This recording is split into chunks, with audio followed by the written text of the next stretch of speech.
ரஜினி எங்கே போகிற விஜய் எங்கே? இன்றைக்கி ரஜினி நிற்கிறாருங்க. இன்றைக்கி விஜய் படத்தை ஏதோ வெளியிட்டு பாருங்களேன், என்ன ஆகுதுன்னு பாருங்கள்.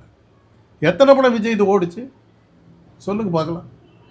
ஸோ ரெண்டாவது விஜய் பார்ப்போம் ஓடின விஜயனுடைய வெற்றி படங்கள்ல எல்லாம் விஜயாவை வெற்றிக்கு காரணம்.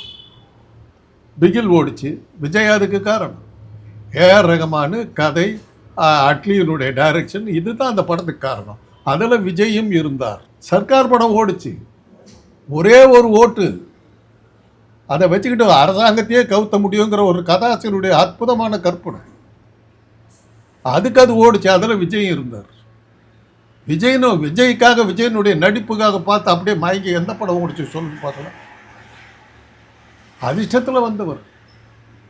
என்ன அவர் மேலே எனக்கு இருக்கிற ஒரே மரியாதை என்னன்னா, தமிழ்நாட்டை சேர்ந்த தமிழன் ஒருத்தன் வந்து தலைவனாக வந்திருக்காங்கிற ஒரு சந்தோஷம், அவ்வளோதான். மற்றபடி விஜய் மேலே எந்த இது இல்லை.